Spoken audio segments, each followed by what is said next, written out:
Hello नमस्कार, स्वागत है आप सभी को आज की इस क्लास में।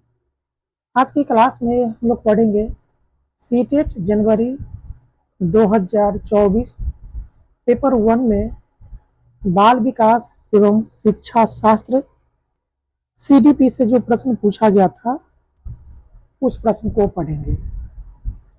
यदि आप सीटेट एग्ज़ाम की तैयारी करते हैं तो वर्ष 2011 से लेकर के 2024 तक अभी तक सीटेट के एग्ज़ाम में जितने भी प्रश्न पूछा गया है, सिर्फ पूछे गए प्रश्न को पढ़ लेते हैं तो आप सीटेट के एग्ज़ाम को आराम से क्रैक कर जाइएगा। क्योंकि एग्ज़ाम में जो प्रश्न पूछा जाता है ना, उसमें 60 से 70% जो है ना, आपको प्रश्न रिपीटेशन देखने को मिलेगा और साथ ही साथ आपको जो क्वेश्चन पूछा जाता है वह प्रीवियस ईयर क्वेश्चन के आधार पर है। बेस वही रहता है क्वेश्चन को, सिर्फ क्वेश्चन का पूछने का जो है ना, भाषा को बदल दिया जाता है, लेकिन क्वेश्चन का जो बेस होता है वो वही रहता है। ठीक है, हम आपके लिए लगातार वर्ष 2011 से लेकर के 2024 तक अब तक का सीटेट के एग्जाम में जितने भी प्रश्न पूछा गया है ना, सबको पढ़ा दिए हैं। वीडियो नहीं देखे हैं तो वीडियो देख लीजिएगा। और आज जो हम आपको पेपर करा रहे हैं, यह पेपर आपका पेपर 1 का है, बाल विकास एवं शिक्षा शास्त्र सीडीपी का। देखिए, यह जो क्वेश्चन पूछा गया था आपका जनवरी 2024 में, ठीक है, ये जनवरी 2024 पेपर 1 का बाल विकास एवं शिक्षा शास्त्र का ये आपका पेपर है। तो चलिए शुरुआत करते हैं। पेपर 1 में बाल विकास एवं शिक्षा शास्त्र से जो प्रश्न आपका पूछा गया था ना, उस प्रश्न को पढ़ते हैं। आपका बाल विकास एवं शिक्षा शास्त्र से 30 नंबर का प्रश्न पूछा जाता है सीडीपी में। ठीक है, यदि आप सीडीपी को अच्छा से पढ़ लेते हैं तो आप हिंदी के क्वेश्चन को आराम से बना दीजिएगा। क्योंकि सीडीपी और हिंदी दोनों थोड़ा अलग होता है, लेकिन दोनों का क्वेश्चन जो है इसी आधार पर आपको देखने को मिलेगा। तो चलिए शुरुआत करते हैं सीडीपी का पहला प्रश्न से। देखिए, ये आपका सीडीपी का ये आपका ओरिजिनल पेपर है। ये आपका सीटेट पेपर 1 में सीडीपी का ओरिजिनल पेपर है। हिंदी और इंग्लिश दोनों में आपको देखने को मिलेगा। पहला प्रश्न आपके सामने है। प्रश्न, कक्षा में खेल प्रतियोगिता में हिस्सा लेते समय तनुज अपने दोस्त से कहता है कि वह भाला फेंकने में हिस्सा लेगा और रस्सी कूदने में उसकी बहन हिस्सा ले सकती है, क्योंकि वह एक लड़की है और लड़कियां भाला नहीं फेंक सकती है। यह बहस को प्रदर्शित करता है। देखिए, जहां भी आपको लड़का और लड़की के बीच में अंतर को बताया जाता है तो आप समझ जाइए वहाँ पर क्या हो रहा है, वहाँ पर जेंडर रूढ़िवादिता हो रही है। जहाँ पर आपको लड़का और लड़की के बीच में भेदभाव किया जा रहा है, वहाँ पर क्या है, जेंडर रूढ़िवादिता किया जा रहा है। ठीक है, तो लड़का, तनुज लड़का है और उसकी बहन जो है लड़की है। तो खेल प्रतियोगिता में हिस्सा लेते समय तनुज दोस्त से कहता है कि वह भाला फेंकने में हिस्सा लेगा और उसकी बहन जो कि एक लड़की है तो वह भाला नहीं फेंक सकती है। उसके बदले वह क्या है, किसमें हिस्सा ले सकती है, रस्सी कूदने में। तो यह जो क्वेश्चन है, यह जो मानसिकता है, किसको दर्शाती है, जेंडर रूढ़िवादिता को दर्शाती है। तो ऑप्शन आपका फोर्थ राइट आंसर हो जाएगा, जेंडर रूढ़िवादिता। ठीक है, जहां पर लड़का और लड़कियां के बीच में अंतर दिखाता हो, अंतर को प्रदर्शित करता है, तो समझ जाइए वहां पर क्या हो रहा है, वहां पर जेंडर रूढ़िवादिता हो रही है। तो ऑप्शन आपका क्या हो जाएगा, ऑप्शन आपका फोर्थ राइट आंसर हो जाएगा। चलते हैं अगले प्रश्न की तरफ। अगला प्रश्न आपके सामने है। प्रश्न नंबर 2 है आपके सामने। प्रश्न कहता है, अब सारी चिंतन डैश जबकि अभी सारी चिंतन डैश। देखिए, अब सारी चिंतन जो होती है वह एक सही समाधान पर स्थिर रहता है। ठीक है। अब सारी चिंतन जो होता है एक सही समाधान पर स्थिर होता है, जबकि अभिसारी चिंतन जो होती है वह कई उत्तरों पर आधारित होता है। ठीक है।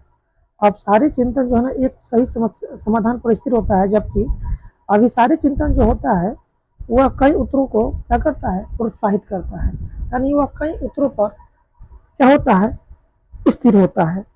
तो ऑप्शन आपका क्या होगा, ऑप्शन आपका सेकंड राइट आंसर हो जाएगा। अब सारे चिंतन सही एक सही समाधान पर स्थिर होता है, जबकि अभिसारी चिंतन जो होता है वह कई उत्तरों को प्रोत्साहित करता है। तो ऑप्शन आपका क्या होगा, ऑप्शन आपका सेकेंड राइट आंसर हो जाएगा, याद रखिएगा। अगला प्रश्न है आपके सामने, प्रश्न नंबर 3 है।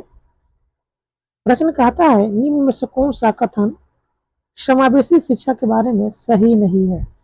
समावेशी शिक्षा कहने का मतलब है कि कक्षा में सभी के लिए एक समान शिक्षा उपलब्ध कराना, चाहे बच्चे उच्च वर्ग का हो या निम्न वर्ग का हो, किसी भी जाति का हो। ठीक है। सभी के लिए समान शिक्षा उपलब्ध कराना समावेशी शिक्षा का अर्थ होता है। तो देखिए, समावेशी शिक्षा के बारे में जो कथन है दिया हुआ है 4 कथन, इनमें से कौन सा सही नहीं होगा, यह आपको बताना है। देखिए, समावेशी शिक्षा पहला कथन जो दिया हुआ है समावेशी शिक्षा के बारे में, समावेशी शिक्षण का अर्थ है ऐसे तरीकों से शिक्षण जो बहिष्कृत न करे। ये तो कथन सही है कि समावेशी शिक्षण का अर्थ है ऐसे तरीकों से जो शिक्षण क्या है, बहिष्कृत न करे। दूसरा कथन है समावेशी शिक्षण का अर्थ है उस शिक्षा शास्त्र को अपनाना जो सभी शिक्षार्थियों को आवश्यकताओं का समर्थन करता है। ठीक है। समावेशी शिक्षण का अर्थ होता है उस शिक्षा शास्त्र से जो सभी शिक्षार्थियों की आवश्यकताओं को क्या करता है, समर्थन करता है। ये भी कथन सही है। एक समावेशी कक्षा भाषा शैली में अंतर को समायोजित करती है और सहयोग को बढ़ावा देती है। और चौथा कथन है एक निश्चित पाठचर्या और मानक मूल्यांकन के आसपास ही एक समावेशी कक्षा का केंद्र होता है। यह कथन क्या है, गलत होगा। समावेशी शिक्षा का जो केंद्र होता है वह एक निश्चित पाठचर्या और मानक मूल्यांकन पर निर्भर नहीं होता है। तो यह कथन क्या है, यह कथन आपका गलत है।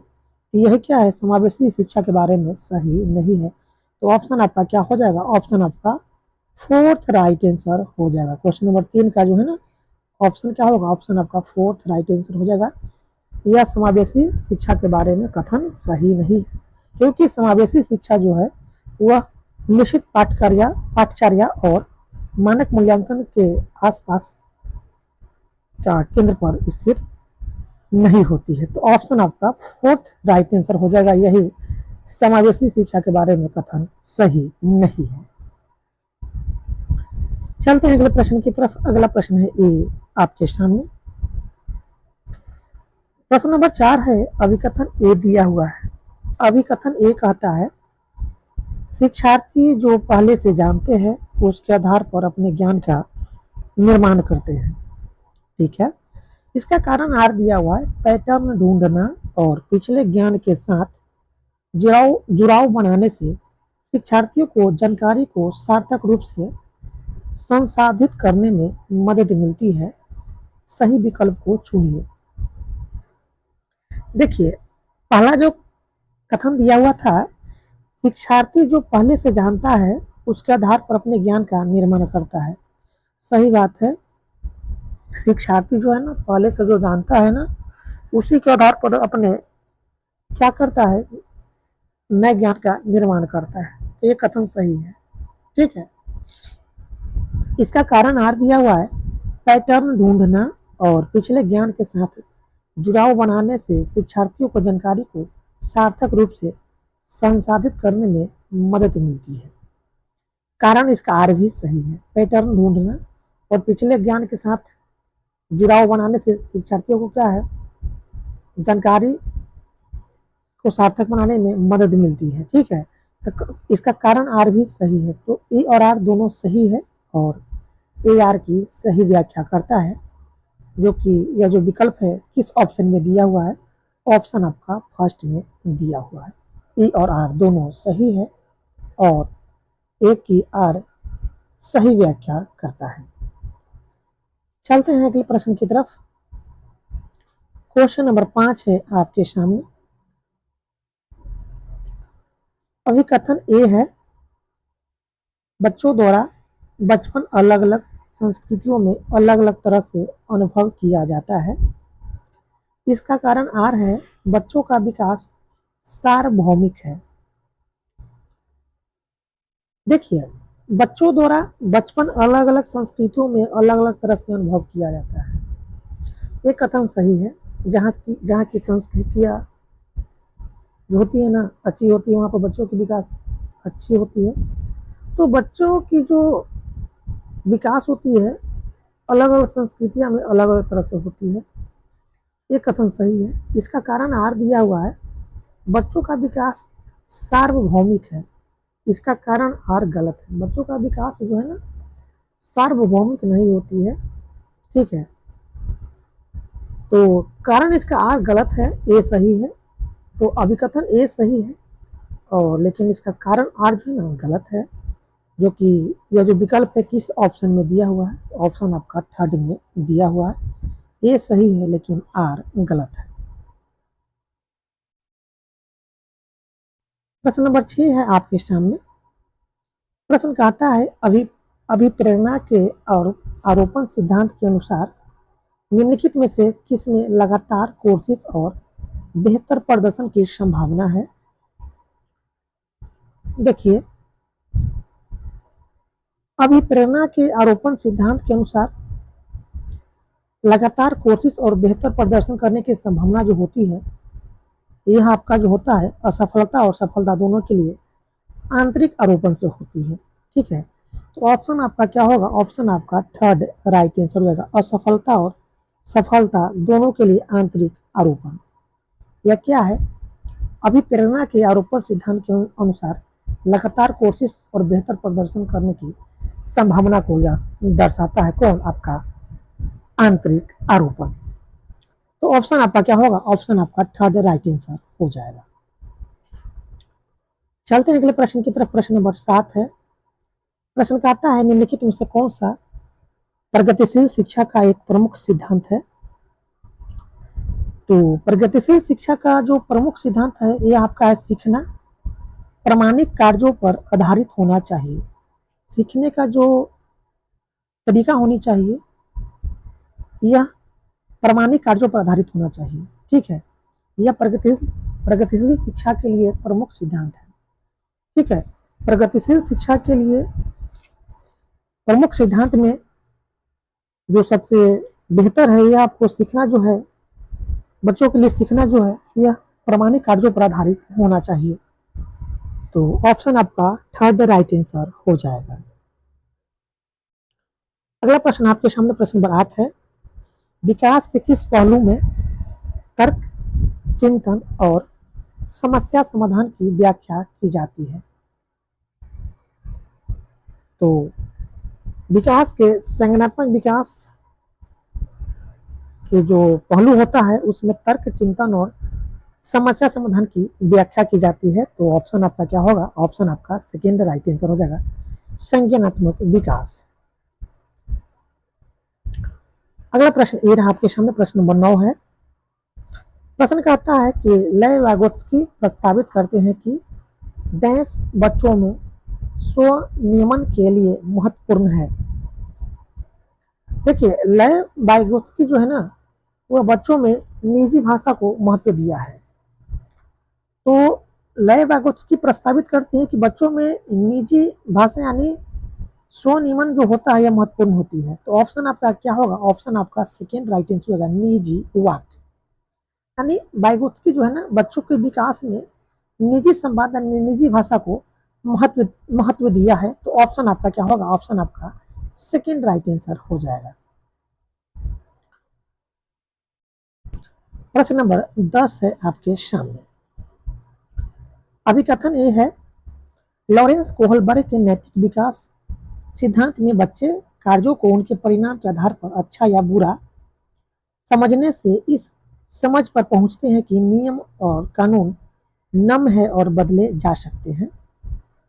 कारण आर है, लॉरेंस कोहलबर्ग का तर्क है कि नैतिक विकास क्रमिक रूप से चरणों में होता है।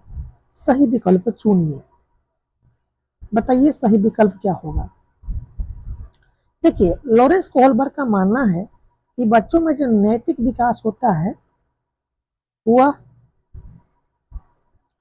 क्रमिक चरण में होती है।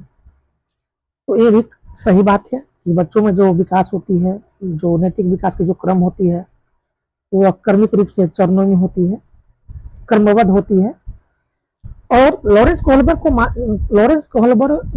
का मानना है कि बच्चों में जो विकास होती है, नैतिकता का जो विकास होती है बच्चों में, तो नैतिकता के विकास में बच्चे जो है अच्छा या बुरा समझते हैं और समझने के बाद वह इस बात को जानते हैं कि नियम और कानून जो है ना बदले जा सकते हैं।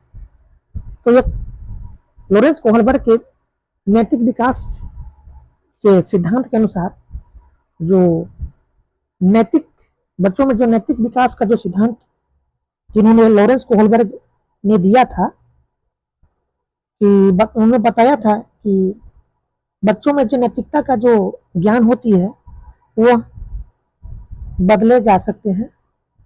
और इसी आधार पर उन्हें बताया था कि बच्चों में अच्छा या बुरा समझने समझने पर इस बात पर बच्चे पहुंचते हैं कि नियम और कानून जो है ना बदले जा सकते हैं। तो ऑप्शन आप एक अभिकथन ये सही है और इसका कारण आर जो है, लॉरेंस कोहलबर्ग का तर्क है नैतिक विकास क्रमिक रूप से चरण में होता है। तो ये दोनों कथन क्या है? सही है, यानी ए और आर दोनों सही है और आर ए की सही व्याख्या करता है, जो कि आपका ये जो विकल्प है किस ऑप्शन में दिया हुआ है? ऑप्शन एक में, ऑप्शन एक आपका सही राइट आंसर हो जाएगा। अगला प्रश्न है, प्रश्न नंबर 11 है, हार्वर्ड गवर्नर के बहुबुद्धि सिद्धांत के अनुसार निम्न में से कौन सा सेट बुद्धि और उसके संबंधित विशेषताओं के सही मेल का प्रतिनिधित्व करता है? देखिए, बहुबुद्धि सिद्धांत किसने दिया था? हार्वर्ड गार्डनर ने दिया था। बुद्धि के बहुबुद्धि सिद्धांत किसने दिया था? हार्वर्ड गार्डनर ने दिया था। तो हार्वर्ड गार्डनर के बहुबुद्धि सिद्धांत के अनुसार बुद्धि का जो सेट होती है वह किसका प्रतिनिधित्व करता है? यह क्वेश्चन आपसे पूछ रहा है। तो संगीतमय प्रदर्शन या रचना करने के कौशल, यह जो है ना, यह बुद्धि का सेट है जो सही मेल का प्रतिनिधित्व करता है। संगीतमय प्रदर्शन या रचना करने के कौशल, ऑप्शन आपका थर्ड राइट आंसर हो जाएगा। अगला प्रश्न है, निम्नलिखित में से कौन सा कथन अधिगम के बारे में सही नहीं है? पहला कथन है, अधिगम शिक्षार्थी के पूर्व ज्ञान पर निर्भर करता है। ये कथन सही है। दूसरा कथन है, अधिगम का तात्पर्य पूर्व वैचारिक स्कीम्स के पुनर्गठन से है। ये भी कथन सही है। अधिगम सामाजिक क्रिया द्वारा संसाधित होती है। ये भी कथन सही है। अधिगम एक प्रक्रिया नहीं अपितु एक उत्पाद है। नहीं, अधिगम जो है ना, सीखना जो है ना, यह उत्पाद नहीं है। सीखना जो है ना, बच्चे किसी से कहीं से भी सीख सकता है, तो यह जो है उत्पाद नहीं है। तो यही अधिगम के बारे में सही नहीं है। ऑप्शन आपका फोर्थ राइट आंसर हो जाएगा। अगला प्रश्न है, प्रश्न नंबर 13 है, निम्नलिखित में से कौन सा कारक समस्या समाधान को बढ़ावा देता है? देखिए, अपसारी चिंतन जो है यह समस्या समाधान को बढ़ावा देता है। ठीक है, तो ऑप्शन आपका क्या होगा? ऑप्शन आपका फर्स्ट राइट आंसर हो जाएगा, अपसारी चिंतन। अगला प्रश्न है, प्रश्न नंबर 14 है आपके सामने। कोहलबर्ग के नैतिक विकास सिद्धांत के अनुसार किस स्तर पर बच्चे आत्मकेंद्रित होते हैं और किसी कार्य को करने में अपना ही लाभ देखते हैं? देखिए, कोहलबर्ग के नैतिक विकास सिद्धांत के अनुसार जब बच्चा पहले स्तर के दूसरे चरण में होता है तो किसी भी कार्य को करने में वे अपना ही लाभ को देखता है। तो दिया गया कथन में कौन सा कथन सही होगा? कथन आपका सेकंड राइट आंसर होगा, पहले स्तर के दूसरे चरण में। ऑप्शन आपका सेकंड राइट आंसर हो जाएगा। अगला प्रश्न है आपके सामने। प्रश्न का आता है, वंचित वर्गों से संबंधित विद्यार्थियों के समावेशन के लिए।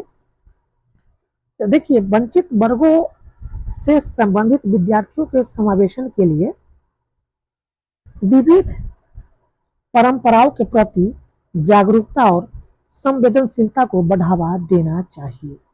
ठीक है, वंचित वर्ग के जो बच्चे हैं उसकी समावेशन के लिए, उसको शिक्षा के लिए विभिन्न परंपराओं के प्रति जागरूकता और संवेदनशीलता को बढ़ावा दे करके वंचित वर्ग के बच्चों को क्या है, शिक्षा से जोड़ा जा सकता है। तो ऑप्शन आपका क्या होगा? फर्स्ट राइट आंसर हो जाएगा। चलते हैं अगले प्रश्न की तरफ। अगला प्रश्न ये रहा आपके सामने। प्रश्न है, निम्नलिखित में से उपयोगी प्रतिपुष्टि की एक विशेषता कौन सी है? तो उपयोगी प्रतिपुष्टि की एक विशेषता है आपका, यह सामयिक और विशिष्ट होती है। ऑप्शन आपका फोर्थ राइट आंसर हो जाएगा। प्रश्न नंबर 17। प्रश्न कहता है, समीपस्थ सिद्धांत कहता है कि शैशवावस्था में, तो देखिए समीपस्थ सिद्धांत कहता है कि शैशवावस्था में अंग हाथों और पैरों की तुलना में तेजी से बढ़ते रहते हैं। समीपस्थ सिद्धांत कहता है कि शैशवावस्था में जब बच्चे होते हैं तो अंग जो होता है हाथों और पैरों की तुलना में तेजी से बढ़ते रहता है। ठीक है, सबसे तेजी से विकास किसकी होती है? अंग का। अंग जो होता है वह हाथों और पैरों की तुलना में तेजी से बढ़ता है। तो ऑप्शन आपका क्या होगा? फर्स्ट राइट आंसर हो जाएगा, समीपस्थ सिद्धांत के अनुसार। चलते हैं अगले प्रश्न की तरफ। प्रश्न नंबर 18 आपके सामने। प्रश्न कहता है, अभिकथन है ए, विद्यालयी पाठ्यक्रम को विद्यार्थियों के सांस्कृतिक ज्ञान को उचित स्थान और मूल्य देना चाहिए। कारण आर है, विद्यार्थियों को उनकी सांस्कृतिक पहचान को बनाए रखने के लिए समर्थन प्रदान करना सीखने की प्रक्रिया को सुगम बनाता है। सही विकल्प चुनें। देखिए, विद्यालय पाठ्यक्रम को विद्यार्थियों के सांस्कृतिक ज्ञान को उचित स्थान और मूल्य देना चाहिए। यह कथन जो है ना सही है। विद्यालय पाठ्यक्रम को विद्यार्थियों के सांस्कृतिक ज्ञान को उचित स्थान और मूल्य देना चाहिए। कारण आर है, विद्यार्थियों को उनकी सांस्कृतिक पहचान को बनाए रखने के लिए समर्थन करना सीखने की प्रक्रिया को सुगम बनाता है। कारण आर भी सही है। विद्यार्थियों को उनकी सांस्कृतिक पहचान को बनाए रखने के लिए समर्थन करना जो है सीखने की प्रक्रिया को क्या बनाता है? आसान बनाता है, सुगम बनाता है। कारण इसका आर भी सही है। तो दिए गए विकल्प में कौन सा विकल्प सही है? तो ए और आर दोनों विकल्प सही है और ए आर की सही व्याख्या करता है, जो कि किस ऑप्शन में दिया हुआ है? ऑप्शन आपका फर्स्ट में दिया हुआ, ऑप्शन आपका फर्स्ट राइट आंसर हो जाएगा। ए और आर दोनों सही है और ए की आर सही व्याख्या करता है। चलते हैं अगले प्रश्न की तरफ। प्रश्न नंबर 19 है आपके सामने। प्रश्न कहता है, निम्न में से किसे रचनात्मक मूल्यांकन नहीं माना जाएगा? देखिए, रचनात्मक मूल्यांकन जो है यह एक मूल्यांकन कार्य जो मानदंड के एक मानक पैमाने के अनुसार छात्रों की तुलना करने में सहायक होता है, यह रचनात्मक मूल्यांकन नहीं माना जाएगा। वैसा मूल्यांकन जिसमें मानदंड के एक पैमाने के अनुसार छात्रों की तुलना किया जाता है, उसको हम रचनात्मक मूल्यांकन नहीं मानेंगे। तो ऑप्शन आपका क्या होगा? ऑप्शन आपका थर्ड राइट आंसर हो जाएगा। एक मूल्यांकन कार्य जो मानदंड के एक मानक पैमाने के अनुसार छात्रों की तुलना करने में सहायक होता है, यह रचनात्मक मूल्यांकन नहीं माना जाएगा। तो दिया गया कथन के अनुसार कौन सा कथन सही होगा? कथन आपका थर्ड राइट आंसर हो जाएगा। अगला प्रश्न है, प्रश्न नंबर 20 है आपके सामने। प्रश्न कहता है, निम्नलिखित में से पठन वैकल्प की एक विशिष्ट विशेषता कौन सी है? निम्नलिखित में से पठन वैकल्प की एक विशिष्ट विशेषता कौन सी है? देखिए, पठन वैकल्प किसको हम क्या कहते हैं? डिसग्राफिया कहते हैं। डिसलेक्सिया जो होती है वह पठन संबंधित विकार होती है, जिसमें बच्चों को पढ़ने संबंधित जो बच्चे अक्षरों को पढ़ने में कठिनाई महसूस करते हैं, अक्षरों के क्रम को उलटकर पढ़ता है, तो वो हुआ डिसलेक्सिया। डिसग्राफिया जो होता है यह लेखन संबंधी विकार होती है। तो यह पूछता है आपसे पठन वैकल्प। तो पठन वैकल्प में जो है ना, इसमें बच्चों की जो होती है ध्वन्यात्मक प्रसंस्करण में कठिनाई होती है। बच्चे जो है ना किसी अक्षर को, किसी भाषा को सही से बोल नहीं पाता है, किसी अक्षर को देखकर बोल नहीं पाता है, किसी भाषा को बोलने में कठिनाई होती है, ये आपका पठन वैकल्प है, डिसलेक्सिया है। और डिसग्राफिया जो है लेखन संबंधित होती है, ठीक है। डिसलेक्सिया जो है पठन वैकल्प, जिसको हम पठन विकार कहते हैं, इसमें क्या है? ध्वन्यात्मक प्रसंस्करण में कठिनाई होती है। तो ऑप्शन आपका क्या होगा? ऑप्शन आपका सेकेंड राइट आंसर हो जाएगा।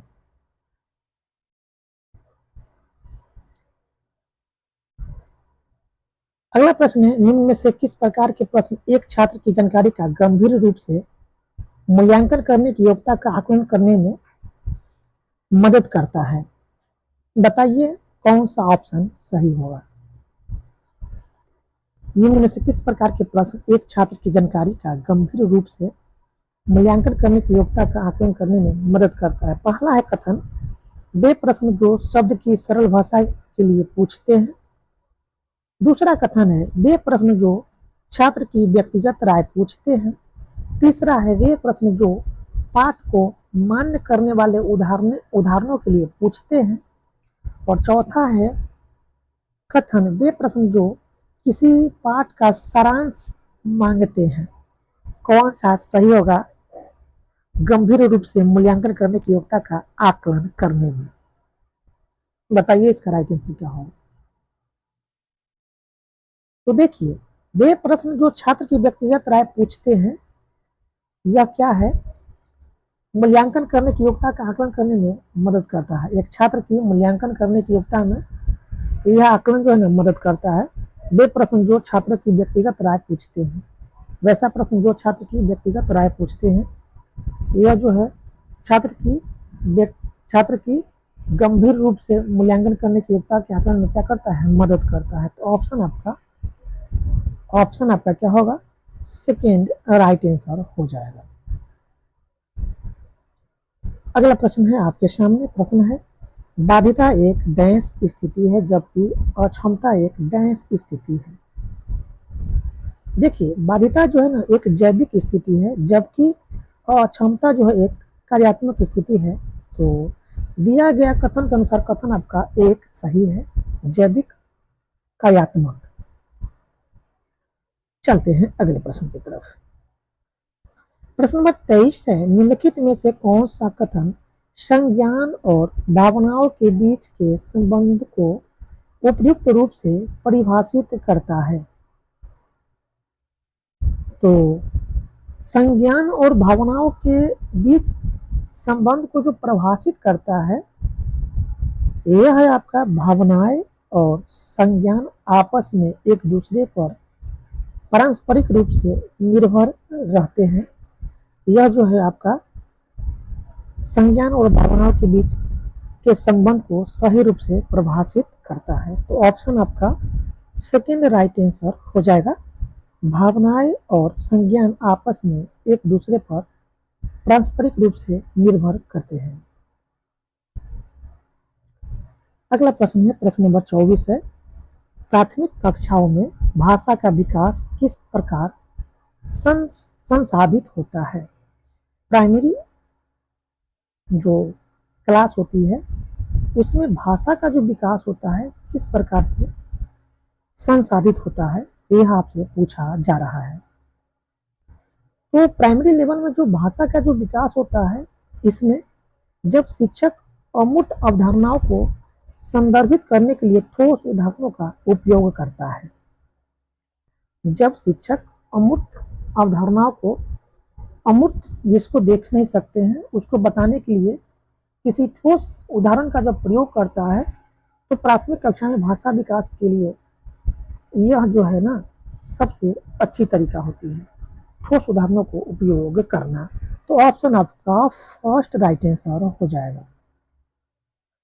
चलते हैं अगले प्रश्न की तरफ। प्रश्न है, निम्नलिखित में से कौन सा आंतरिक अभिप्रेरणा का सही वर्णन करता है? प्रश्न नंबर 25 है, निम्न में से कौन सा आंतरिक अभिप्रेरणा का सही वर्णन करता है? बताइए इसका राइट आंसर क्या होगा। देखिए, आंतरिक अभिप्रेरणा जो व्यक्ति के व्यक्तिगत आनंद से आती है, जो अपने आप उत्पन्न होती है, उसको कहते हैं आंतरिक अभिप्रेरणा। तो ऑप्शन आपका क्या होगा? सेकेंड राइट आंसर हो जाएगा। अभिप्रेरणा जो कार्य के व्यक्तिगत आनंद से आती है।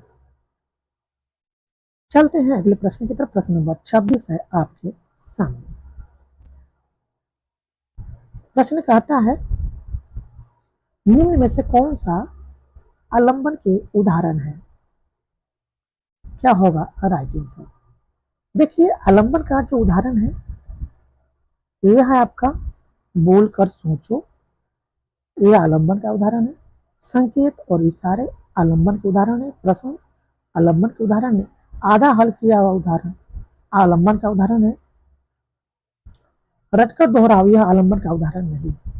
तो ए, बी, सी और डी ये चारों जो है आपका, यह चारों जो है आपका आलंबन का उदाहरण है। ठीक है, ए बी सी डी। ठीक, ए बी सी डी ये चारों जो ऑप्शन है ये आपका आलंबन का उदाहरण है। तो ऑप्शन आपका थर्ड राइट आंसर होगा, ए बी सी डी। चलते हैं अगले प्रश्न की तरफ। प्रश्न नंबर 27 है आपके सामने। प्रश्न नंबर 27 कहता है, विकास के क्रम में बच्चे सूक्ष्म पेशीय कौशल से पहले सकल पेशीय कौशल विकसित करते हैं। यह दर्शाता है कि विकास, देखिए विकास के क्रम में बच्चे जो है ना सूक्ष्म पेशीय कौशल से पहले जो है सकल पेशीय कौशल विकसित करता है। तो यह विकास का कौन सा अवस्था दर्शाता है, यह आपसे पूछ रहा है। तो यह विकास की समीप दूराभिमुख अवस्था को दर्शाती है। ऑप्शन आपका फोर्थ राइट आंसर हो जाएगा, समीप दूर अभिमुख। ठीक है, यानी बच्चे जो है ना पहले छोटी चीजों को सीख, पहले बच्चे जो है ना पहले बड़े चीज को पकड़ता है, उसके बाद धीरे धीरे अपने हाथों पर नियंत्रण करके छोटे चीजों को पकड़ना सीखता है। तो क्या है आपका समीप दूराभिमुख सिद्धांत का समीप दूराभिमुख सिद्धांत है। तो ऑप्शन आपका क्या होगा? ऑप्शन आपका फोर्थ राइट आंसर होगा। बच्चे सूक्ष्म पेशीय कौशल से पहले सकल पेशीय कौशल विकसित करते हैं। बच्चे जो है ना छोटे चीजों को पकड़ने से पहले बड़े चीज को पकड़ना सीखता है। यह विकास की कौन सा सिद्धांत है? तो यह विकास की समीप दूराभिमुख सिद्धांत है। तो ऑप्शन आपका फोर्थ राइट आंसर हो जाएगा।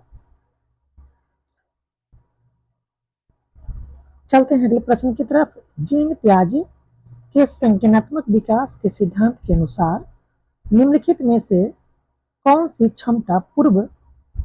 क्षमता मूर्त संक्रियात्मक सोच को पूर्व संक्रियात्मक सोच से अलग करती है? जीन पियाजे के संज्ञानात्मक विकास सिद्धांत के अनुसार कौन सी जो क्षमता है वह मूर्त संक्रियात्मक सोच को पूर्व संक्रियात्मक सोच से अलग करती है? बताइए। पहला है यहाँ पर इंद्रियों का समन्वय, दूसरा है विकेंद्रन, तीसरा कथन है परिकल्पित तार्किकता और चौथा कथन है वस्तु अस्थायित्व। इन चारों में से कौन होगा जो मूर्त संक्रियात्मक सोच को पूर्व संक्रियात्मक सोच से अलग करती है? देखिए, विकेंद्रन यह जो है बच्चों की क्षमता मूर्त संक्रियात्मक सोच को पूर्व संक्रियात्मक सोच से अलग करती है। कौन? विकेंद्रन। तो ऑप्शन आपका क्या होगा? ऑप्शन आपका सेकेंड राइट आंसर हो जाएगा, विकेंद्रन। अगला प्रश्न है, रस्सी कूदते समय पैर में रस्सी फंसने के कारण आउट होने के बाद अरु कहती है कि उसे रस्सी ने जानबूझकर आउट किया है। जीन पियाजे के संज्ञानात्मक विकास सिद्धांत की किस अवस्था में बच्चे इस तरह के तर्क देते हैं? पहला है कथन मूर्त संक्रियात्मक अवस्था, दूसरा है औपचारिक संक्रियात्मक अवस्था, तीसरा है संवेदी चालक अवस्था और चौथा है पूर्व चलन अवस्था। किस अवस्था में बच्चे इस तरह का तर्क देता है कि जब बच्चा खेलते समय जब आउट हो जाती है तो वह जो है ना बोलता है कि जानबूझकर मुझे आउट किया गया है। तो जीन पियाजे के संज्ञानात्मक विकास की किस अवस्था में बच्चे इस तरह का तर्क देता है? बताइए राइट आंसर क्या होगा। देखिए, जीन पियाजे के संज्ञानात्मक विकास सिद्धांत में पूर्व चलन अवस्था में जब बच्चा होता है, पूर्व चलन अवस्था, तो इसमें जो है ना बच्चे इस तरह का तर्क देता है। ठीक है, तो ऑप्शन आपका क्या होगा? ऑप्शन आपका फोर्थ राइट आंसर होगा, पूर्व चलन अवस्था। और ये आपका लास्ट प्रश्न है सीडीपी का, प्रश्न नंबर 30। सीखने के सामाजिक संरचनावादी विचार इस बात की वकालत करते हैं कि पहला कथन है शिक्षार्थी दूसरे से निष्क्रिय रूप से ज्ञान प्राप्त करते हैं। शिक्षार्थी दूसरे से निष्क्रिय रूप से ज्ञान प्राप्त करते हैं, ये तो नहीं, सक्रिय रूप से सीखता है ना। शिक्षार्थी सक्रिय रूप से ज्ञान का निर्माण करता है, सही बात है, ये कथन सही होगा। ठीक है, शिक्षार्थी जो है ना सीखते समय जो है ना एक्टिव रूप से ज्ञान का निर्माण करते हैं। विद्यार्थी जो है ना एक्टिव रूप से किसी चीज को सीखता है, एक्टिव यानी सक्रिय रूप से ज्ञान का निर्माण करता है। तो ऑप्शन आपका क्या होगा? ऑप्शन आपका सेकेंड राइट आंसर हो जाएगा। तो दोस्तों, इस तरह से सीटेट पेपर 1 जनवरी 2024 में बाल विकास एवं शिक्षा शास्त्र सीडीपी से जो आपका प्रश्न पूछा गया था, सभी प्रश्न समाप्त हुआ। यदि आप मेरे चैनल पर नए आए हो तो चैनल को जरूर सब्सक्राइब कर लीजिएगा, ताकि इस तरह का जो भी वीडियो हम लेकर आएंगे इसकी जानकारी आपको मिलती रहेगी। और प्रीवियस ईयर क्वेश्चन को अवश्य पढ़िए, क्योंकि इसी प्रीवियस ईयर प्रश्न के आधार पर आपका प्रश्न पूछे जाते हैं। तो निश्चित सफलता के लिए प्रीवियस ईयर क्वेश्चन को जरूर पढ़िए। वीडियो कैसा लगा कमेंट बॉक्स में अपना कमेंट जरूर लिखिएगा। वीडियो अच्छी लगी तो वीडियो को अधिक से अधिक अपने दोस्तों में शेयर कीजिएगा। चैनल पर नए हैं तो चैनल को सब्सक्राइब कर लीजिएगा, वीडियो को लाइक कीजिएगा। फिर मिलते हैं नेक्स्ट साल की प्रीवियस ईयर क्वेश्चन के साथ। वीडियो देखने के लिए आपका बहुत बहुत